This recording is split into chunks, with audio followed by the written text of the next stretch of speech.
নাসিমা আক্তার আপনি প্রশ্ন করছেন, স্যার আমার বিড়ালের ভ্যাকসিন না দিয়ে আমি কি স্পেইং বা নিউটার অপারেশন করাতে পারবো কি না।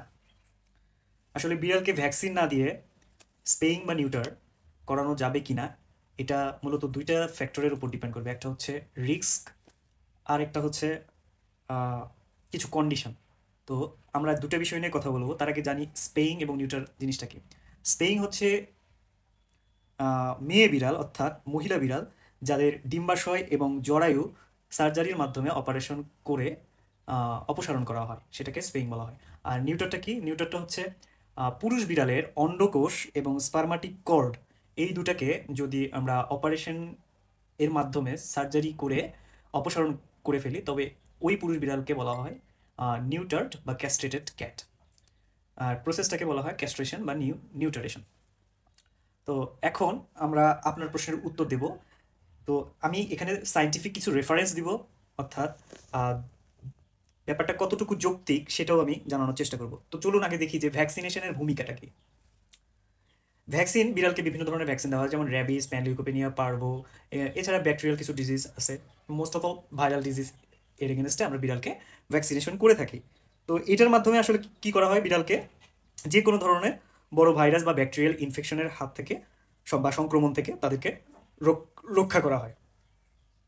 এখন অপারেশনের সময় যদি বিড়ালের রোগ প্রতিরোধ ক্ষমতা কম থাকে, তাহলে দেখা যায় যে বিশেষ করে ভাইরাল ইনফেকশনের মাত্রা ওই বিড়ালে বেড়ে যায়।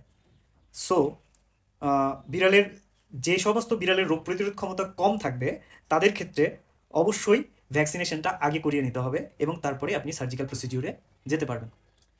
আর সার্জারির কিছু ঝুঁকি আছে, যেমন অপারেশনের সময় বা পরে বিড়াল কোনো ভাইরাস বা ব্যাকটেরিয়ার সংস্পর্শে আসার পরে তার কিন্তু সংক্রমণের ঝুঁকিটা বেড়ে যায় অপারেশনের পরপরই বা অপারেশনের সময়। সো ভ্যাকসিন দেওয়া থাকলে এই ঝুঁকিটা অনেকটাই কমে যায়, অনেকাংশেই কমানো সম্ভব।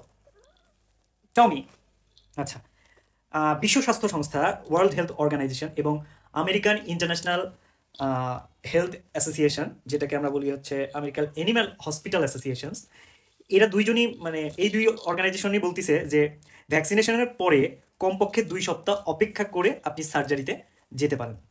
এতে করে কি হবে, ওই বিড়ালের ইমিউন সিস্টেমটা অনেক বেশি শক্তিশালী হবে। তো কখন আপনি ভ্যাকসিন ছাড়াই আপনার বিড়ালকে স্প্রে বা নিউটার করতে পারবেন? জরুরি অবস্থা, ইমার্জেন্সি কন্ডিশনে, যদি বিড়ালের দেখেন যে আপনি প্রজনন নিয়ন্ত্রণ করতে হচ্ছে, খুব তাড়াতাড়ি অপারেশনে তখন আপনার যেতে হবে।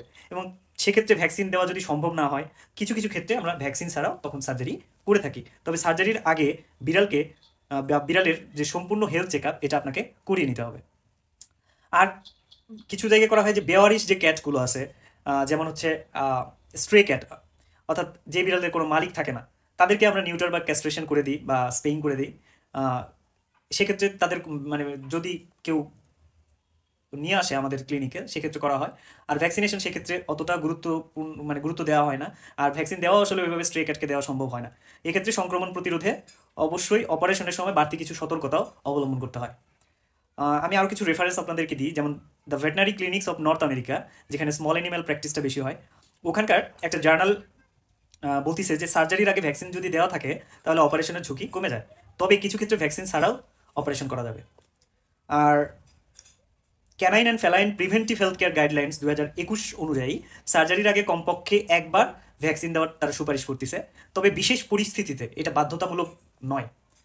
আর American society for prevention of cruelty to animals, এই অ্যাসোসিয়েশন বলতেছে যে বেওয়ারিশ বা গৃহহীন যে প্রাণীগুলো আছে এদের ক্ষেত্রে ভ্যাকসিনেশনের অভাবে নিউটার বা স্পেইং এগুলো করানো যেতে পারে, তবে সংক্রমণের ঝুঁকি কমাতে অবশ্যই পর্যাপ্ত অ্যান্টিবায়োটিক আফটার সার্জারি মানে দিতে হবে। তো এই সামগ্রিক আলোচনা থেকে আমরা যেটা বুঝলাম যে ভ্যাকসিন না দিয়েও আসলে বিড়ালের স্পেইং বা নিউটার করানো যায়, তবে স্বাস্থ্য ঝুঁকি কিছুটা থেকে যায় বা বাড়তে পারে। তাই ভ্যাকসিন দেওয়া থাকলে অপারেশনের সাফল্য অনেকটাই বেড়ে যায়, বিড়ালের সুস্থতাও নিশ্চিত করা যায়। সো আপনার বিড়ালের পরিস্থিতি অনুযায়ী আপনিই সিদ্ধান্ত নিতে পারবেন এবং একজন অভিজ্ঞ ভেটেনারিয়ানের পরামর্শ নিয়ে আপনার বিড়ালের সার্জিক্যালে নিউটার বা স্পেইংয়ে যেতে পারেন। তো আপনার বিড়ালের এরকম বিভিন্ন সমস্যার সমাধান পেতে আমাদের অনলাইন টেলিমেডিসিন সার্ভিস নিতে হোয়াটসঅ্যাপ করুন 01719329794, এই নাম্বার। ডাক্তার পবিত্র মহন্ত, অনলাইন ক্যাট কনসালটেন্ট।